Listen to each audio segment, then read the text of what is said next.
Hello students, कैसे हैं आप सभी लोग। आई होप आप सभी बहुत अच्छे होंगे। तो चलिए फिर आज का लेक्चर हम लोग स्टार्ट करते हैं। इस समय हम डिस्कस कर रहे हैं यूजीसी नेट एग्जामिनेशन में जो कॉमर्स सब्जेक्ट का पेपर 2 है, इसके प्रीवियस ईयर के जो क्वेश्चंस है इनका सोल्यूशन हम लोग डिटेल में डिस्कस कर रहे हैं। एंड इस सीरीज में आज मेरा 8th लेक्चर वीडियो है। 7 लेक्चर वीडियो मैं ऑलरेडी अपलोड कर चुकी हूँ एंड मैं उम्मीद करती हूँ कि आपने 5 पिछले जो मेरे 7 लेक्चर वीडियो थे वो देख भी लिए होंगे।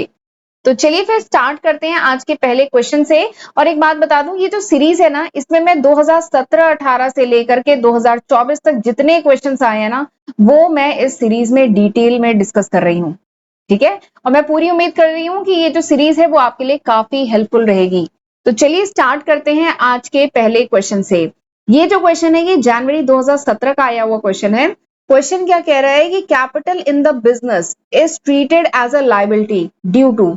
जो बिजनेस में जो कैपिटल है, जो पूंजी कंट्रीब्यूट की पूंजी जो लगाई गई है वो ट्रीट की जाती है एज अ लायबिलिटी। वो एक लायबिलिटी है। ठीक है, क्यों लायबिलिटी है? ड्यू टू, वो क्यों लायबिलिटी है? Because of dual aspect concept, या business entity concept, going concern concept, या अक्रूवल कॉन्सेप्ट। इन चारों में से किस कॉन्सेप्ट की वजह से बिजनेस में जो पूंजी लगाई जाती है उसको क्या कंसीडर किया जाता है? As a liability. जो ओनर है उसने अपने बिजनेस में जो भी पैसा लगाया है इसको बिजनेस की लायबिलिटी माना जाता है। इन चारों में से किस कॉन्सेप्ट की वजह से? ठीक, तो आपको मैं बता दूं, वैसे तो ये चारों कॉन्सेप्ट आपको पता होने चाहिए। बेसिकली जो 14 कॉन्सेप्ट एंड कन्वेंशन है ना अकाउंटिंग के, वो आपको पता होने चाहिए। उस पर बहुत क्वेश्चन पूछे जाते हैं। ठीक है, तो चलिए मैं आपको पूरा ही बता, चारों ही के बारे में थोड़ा सा आइडिया दे देती हूँ। ठीक है, पहला क्या है कॉन्सेप्ट? Dual aspect concept. तो डुअल एस्पेक्ट कॉन्सेप्ट क्या कहता है कि हर ट्रांजेक्शन के दो क्या होते हैं? दो एस्पेक्ट होते हैं। अगर डेबिट हुआ है तो क्रेडिट होगा ही होगा। ठीक है, पैसा गया है तो कहीं पैसा आया है। ठीक है, हमारे पास से पैसा गया है तो किसी को पैसा रिसीव हुआ है। तो हर ट्रांजेक्शन के दो एस्पेक्ट होते हैं। तो ये डेबिट के अगेंस्ट इक्वल क्रेडिट एंट्री होती है। तो ये डुअल एस्पेक्ट में कहा गया है। तो इसका तो इससे लेना देना नहीं है। अगला बात कर लेते हैं गोइंग कंसर्न। तो गोइंग कंसर्न क्या कहता है कि business will run for a long period of time. कि गोइंग कंसर्न है यानी बिजनेस अभी लंबे समय तक चलेगा। नियर फ्यूचर में बिजनेस को क्लोज डाउन करने की या स्केल डाउन करने की ऐसी कोई इंटेंशन नहीं है। तो ये बात इसमें कही गई है। ठीक है, इसका भी इससे कोई लेना देना नहीं है। अगला बात करते हैं बिजनेस एंटिटी कॉन्सेप्ट। जो बिजनेस एंटिटी कॉन्सेप्ट या कह लीजिए सेपरेट एंटिटी कॉन्सेप्ट है, ये क्या कहता है? ये कहता है कि बिजनेस अलग है, ओनर अलग है, दोनों के ट्रांजेक्शन को मिक्स नहीं करना चाहिए। बिजनेस के ट्रांजेक्शन अलग है, ओनर के ट्रांजेक्शन अलग है, दोनों को मिक्स नहीं करना चाहिए। अगर ओनर ने अपने ही बिजनेस में पैसा डाला है तो वो बिजनेस के लिए क्या है? वो बिजनेस के लिए लायबिलिटी है। बिजनेस को, ओनर को वो पैसा, मतलब बिजनेस ऑब्लाइज्ड है कि वो उसे वो पैसा रिटर्न करेगा ओनर को। तो ये बात कही गई है सेपरेट एंटिटी कॉन्सेप्ट या कह लीजिए बिजनेस एंटिटी कॉन्सेप्ट में कही गई है। एंड इसी कॉन्सेप्ट की वजह से क्या है, जो बिजनेस में पैसा डाला गया है, भले ही वो इसके मालिक ने डाला है, ओनर ने डाला है, लेकिन this is consider as a liability of the business. Business की ये क्या है? ऑब्लिगेशन है, लायबिलिटी है। Business has to return this amount to the owner, उसे वापस करना है। ठीक है, तो इस कॉन्सेप्ट की वजह से ये चीज है कि कैपिटल जो बिजनेस में है वो लायबिलिटी है। तो किसकी वजह से है? बिजनेस एंटिटी कॉन्सेप्ट की वजह से। या इसका एक दूसरा नाम भी है सेपरेट एंटिटी कॉन्सेप्ट भी कहते हैं, कि बिजनेस अलग है, उसका ओनर अलग है, दोनों के ट्रांजेक्शन को मिक्स मत करो। ठीक है, तो ये इसकी वजह से। तो आपको समझ में आ गया होगा, option B is the correct answer. ठीक है, चलिए आगे बढ़ते हैं। अच्छा, ये चौथा भी तो है, एक अक्रूवल भी तो है। अच्छा चलिए मैं आपको ये क्विज दे देती हूँ। हर लेक्चर में अब मैं आपसे एक क्विज पूछा करूंगी जो आप मुझे कमेंट सेक्शन में बताएंगे।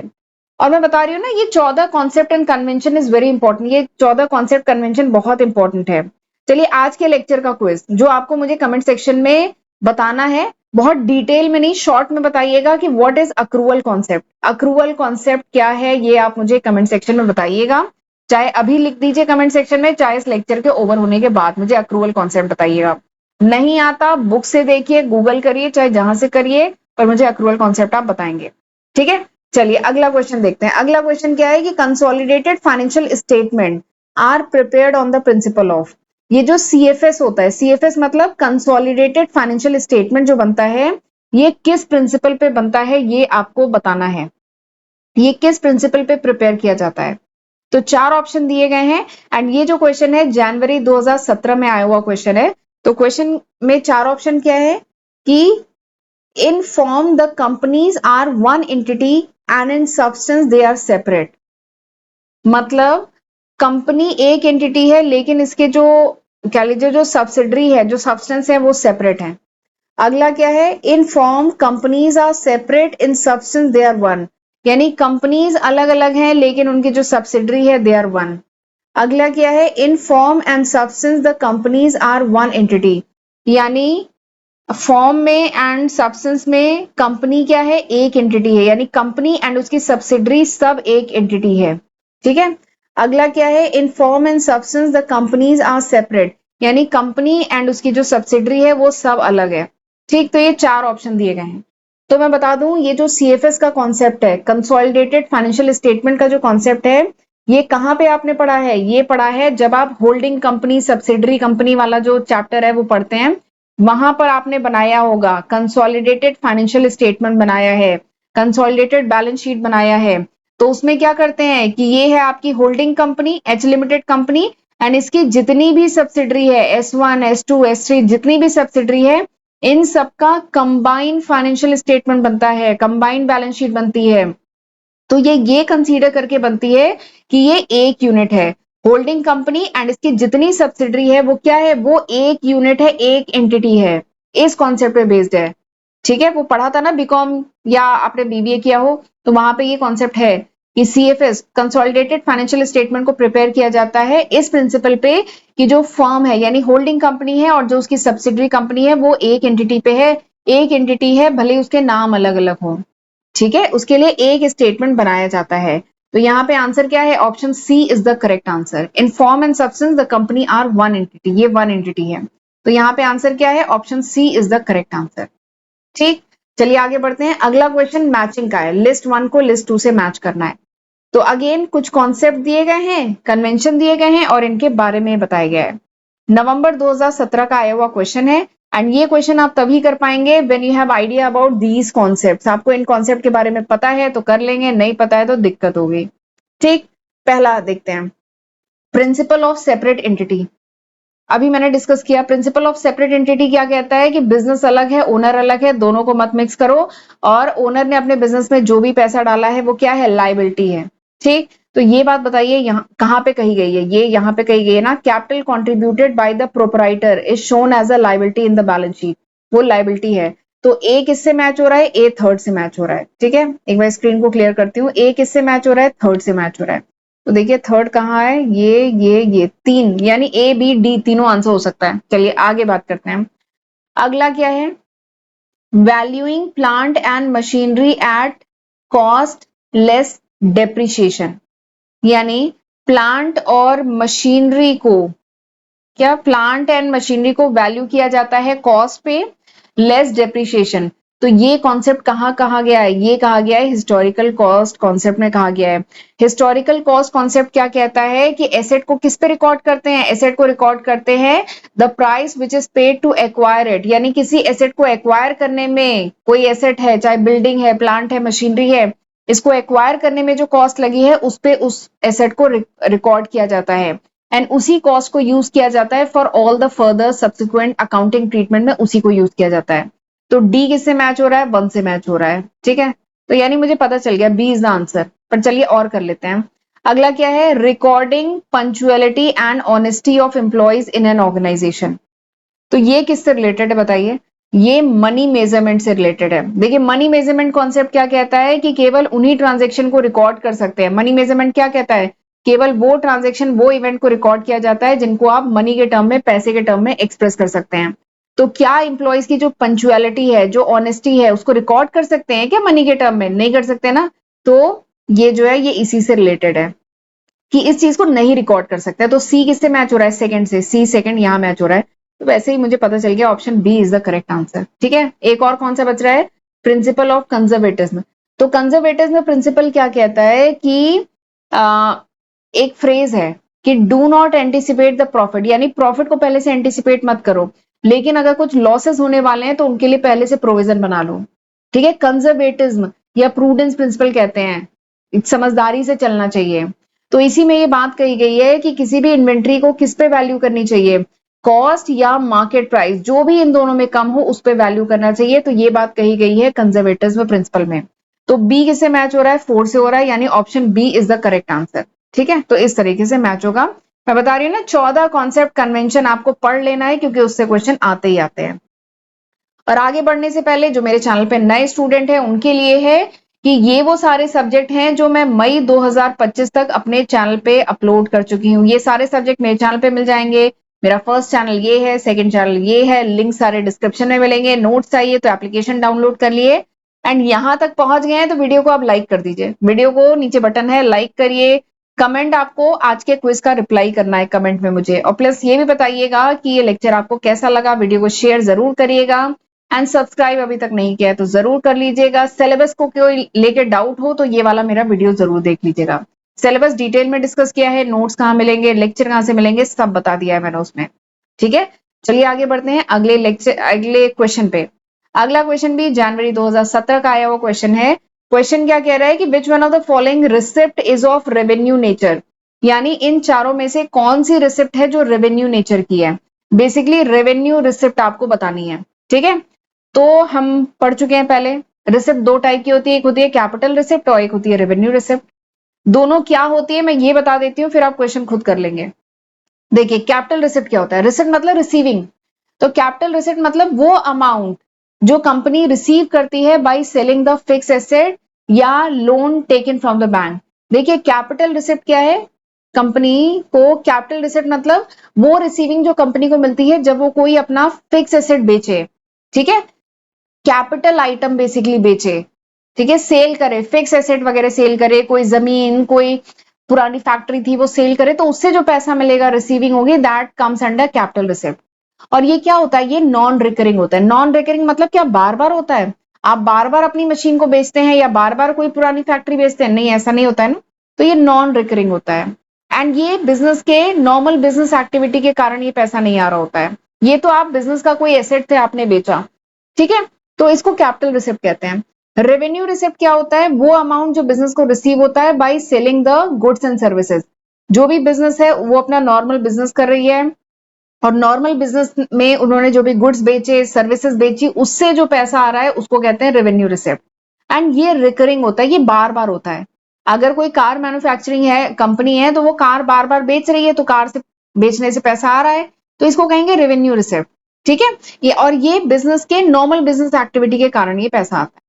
ठीक, तो समझ में आ गया revenue receipt and capital receipt. अब मैं आपको बता देती हूँ, इसमें चारों ऑप्शन अब देखते हैं। पहला क्या है, amount realise from the sale of investment. Firm ने अगर अपने कोई इन्वेस्टमेंट सेल किए तो इससे जो पैसा आया है वो क्या है, वो कैपिटल रिसिप्ट है ना। बार बार इन्वेस्टमेंट सेल होता है क्या, नहीं होता है, तो ये कैपिटल रिसिप्ट है। अगला क्या है, अमाउंट बोरोड फ्रॉम बैंक।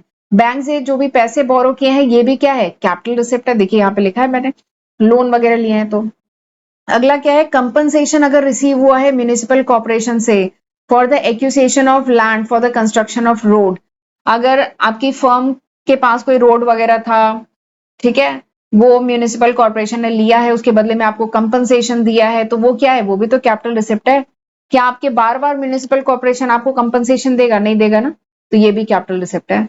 तो वैसे भी हमें समझ में आ गया, ये सीआर है, ये सीआर है, ये सीआर है, तो बचा आंसर यही यही होगा, रेवेन्यू रिसिप्ट। और वैसे भी ये क्या है, डिविडेंड रिसीव ऑन इन्वेस्टमेंट। देखिए अगर कोई फाइनेंशियल फर्म है, वो फर्म जो फाइनेंशियल एक्टिविटी में डील करती है, इन्वेस्टमेंट वगैरह में डील करती है, तो उसको जो डिविडेंड मिल रहा है तो वो तो नॉर्मल बिजनेस एक्टिविटी हुई ना उसके लिए। ठीक है, तो नॉर्मल बिजनेस एक्टिविटी के कारण जो पैसा वगैरह रिसीव होता है वो रेवेन्यू रिसिप्ट में आता है। तो option B is the correct answer. यहाँ पे आंसर क्या है, option B is the correct answer. ठीक, चलिए आगे बढ़ते हैं। अगला क्वेश्चन, अगला क्वेश्चन क्या है, schedule third part second of the company act 2013 deal with which one of the following. यानी कंपनी एक्ट 2013 के शेड्यूल 3 के पार्ट सेकेंड में किसका फॉर्मेट बताया गया है। समझ में आ रहा है, कंपनी एक्ट 2013 का जो शेड्यूल 3 है उसका जो पार्ट सेकेंड है उसमें किसका फॉर्मेट बताया गया है। क्या उसमें बैलेंस शीट का फॉर्मेट बताया है, क्या उसमें पीएल अकाउंट का फॉर्मेट बताया है, क्या उसमें ट्रेडिंग अकाउंट का बताया है, या कैश फ्लो का बताया है, ये आपको बताना है। जून 2018 में आया हुआ क्वेश्चन है। ठीक है, तो इसके लिए आपको थोड़ा सा आइडिया होना चाहिए कंपनी एक्ट 2013 का। तो सेक्शन 129 ऑफ कंपनी एक्ट में बताया गया है कि फाइनेंशियल स्टेटमेंट कैसे प्रिपेयर करने हैं। ठीक है, कंपनी एक्ट 2013 का जो नया शेड्यूल 3 है, इसमें बताया गया है फॉर्मेट फाइनेंशियल स्टेटमेंट्स का। ठीक, और ये जो शेड्यूल 3 है, इसका जो पार्ट 1 है वो डील करता है फॉर्मेट ऑफ बैलेंस शीट से। ठीक है, जो शेड्यूल 3 का पार्ट 1 है उसमें बताया गया है कि बैलेंस शीट का फॉर्मेट क्या होता है, एंड इसका जो पार्ट 2 है उसमें बताया गया है कि प्रॉफिट एंड लॉस अकाउंट का फॉर्मेट क्या होता है। ठीक है, तो यहाँ पे तो पार्ट 2 पूछा गया है, तो part 2 deals with format of PL account. ठीक है, पार्ट 1 पूछा जाता तो आप लिखते फॉर्मेट ऑफ बैलेंस शीट। ठीक, तो पार्ट 2 पूछा है ना, तो यानी फॉर्मेट ऑफ पीएल अकाउंट, यानी option B is the correct answer. Right, चलिए आगे बढ़ते हैं। अगला क्वेश्चन असर्शन रीजनिंग पर है। ये कब आया है? जनवरी 2017 में।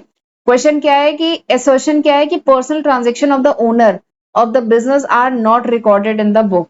तो हाँ, अभी मैंने बताया ना सेपरेट एंटिटी कॉन्सेप्ट, या कह लीजिए बिजनेस एंटिटी कॉन्सेप्ट। तो उसके अकॉर्डिंग क्या है, बिजनेस अलग है, ओनर अलग है, दोनों के ट्रांजेक्शन को मिक्स मत करो। ओनर के पर्सनल ट्रांजेक्शन को बिजनेस के ट्रांजेक्शन में नहीं नोट किया जाता है, रिकॉर्ड नहीं किया जाता है। तो ये असर्शन तो एकदम सही है। अगला इसके रीजनिंग क्या दी गई है कि according to business entity concept each business enterprise is consider as an accounting unit separate from owner.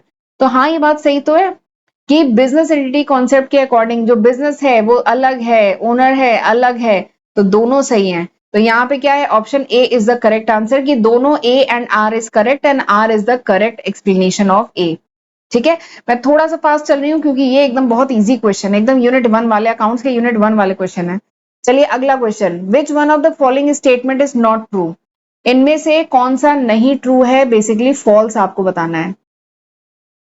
ठीक है, पहला, an expenditure intended to benefit the current year is revenue expenditure, यानी वो खर्चे जिससे हमें करंट ईयर में ही बेनिफिट मिले, तो ऐसे खर्चों को रेवेन्यू एक्सपेंडिचर कहते हैं।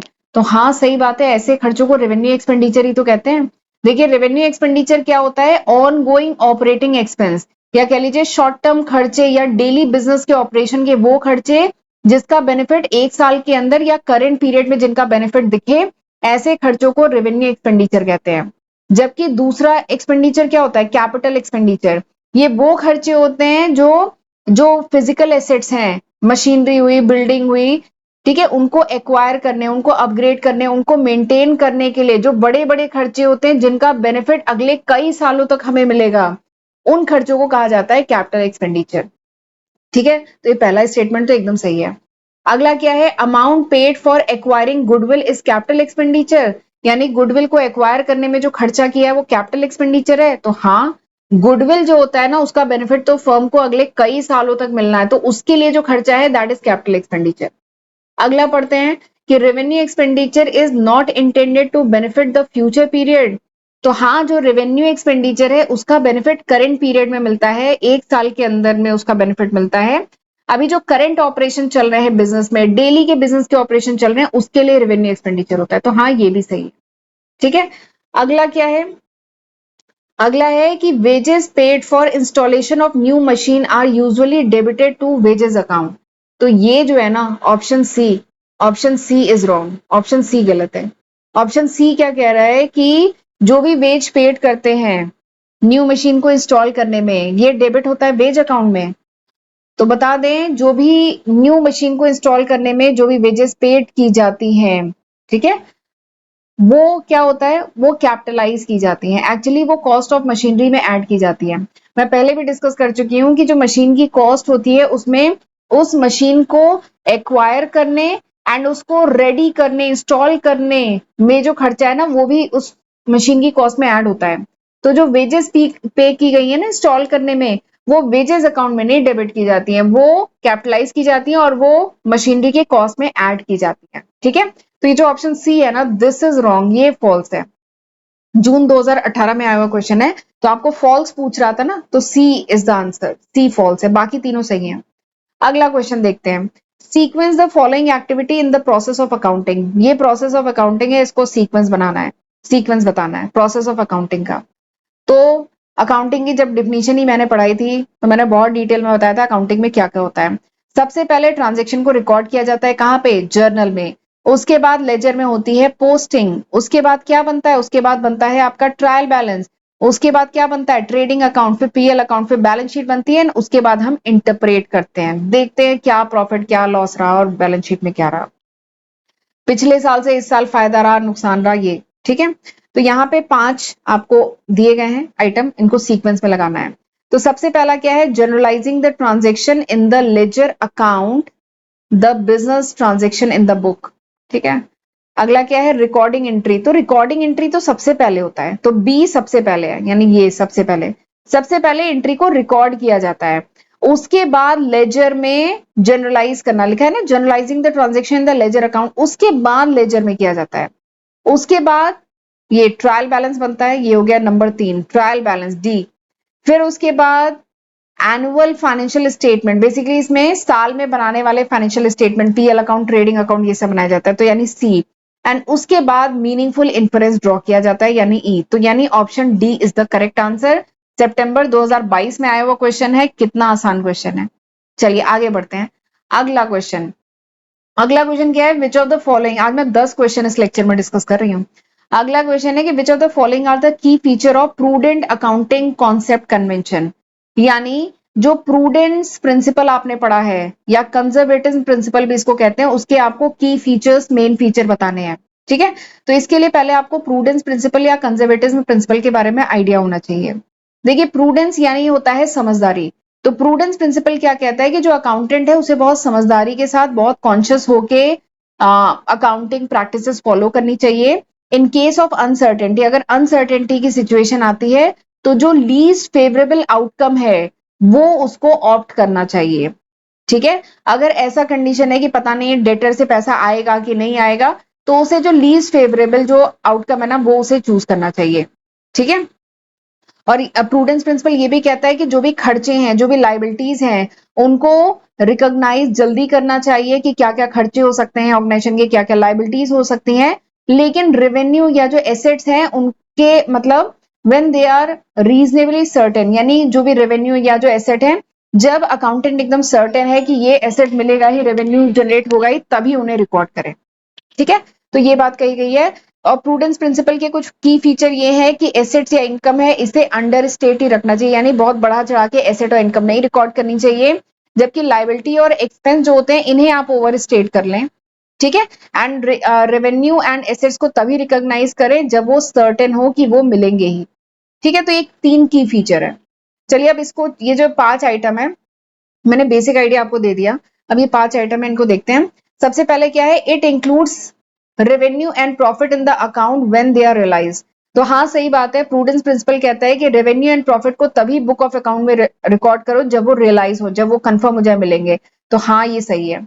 अगला क्या है, it prevent profit from being over stated, यानी प्रूडेंस प्रिंसिपल ये भी कहता है कि प्रॉफिट को ओवर स्टेट नहीं करना चाहिए, बहुत बढ़ा चढ़ा के नहीं करना चाहिए। तो हाँ ये भी सही है, बी भी सही है।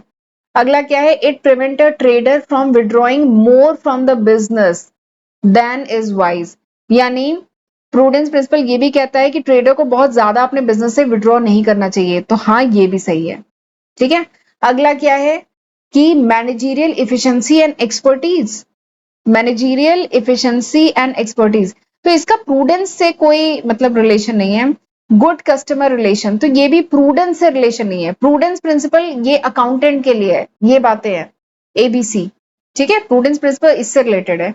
तो एबीसी यानी option D is the correct answer. सितंबर 2022 में आया हुआ क्वेश्चन, ठीक है। समझ में आ गया ना, प्रूडेंस या कंजर्वेटिज्म प्रिंसिपल पे क्वेश्चन था। अगला क्वेश्चन करते हैं।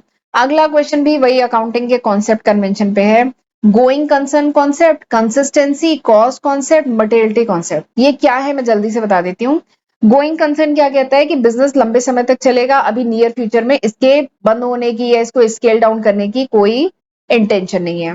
कंसिस्टेंसी क्या कहता है कि जो भी प्रिंसिपल, जो भी मेथड, जो भी मतलब आप फॉलो करें अकाउंटिंग प्रैक्टिसेस, वो आपको हर साल वही फॉलो करना है। ऐसा नहीं हो कि इस साल कुछ और मेथड फॉलो किया, अगले साल कोई और मेथड फॉलो किया।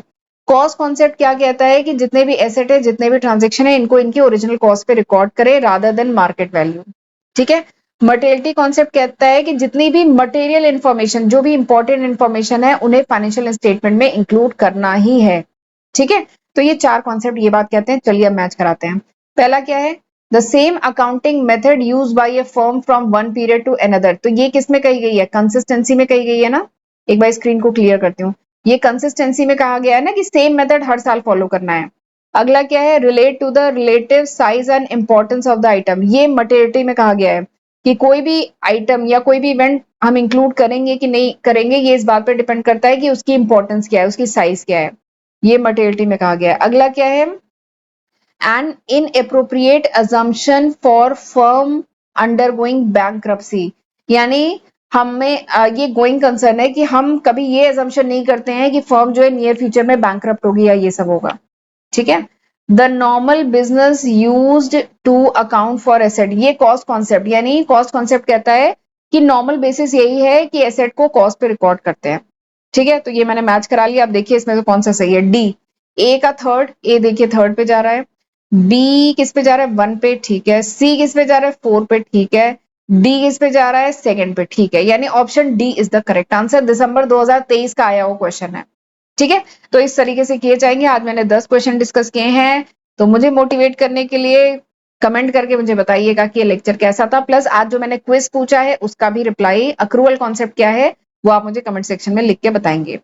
ठीक है, एंड वीडियो को लाइक जरूर कर दीजिएगा, तभी उसके बाद ही ये वीडियो ऑफ करिएगा। तो चलिए मिलते हैं अगले लेक्चर वीडियो में, तब तक अपना ध्यान रखिएगा। God bless you.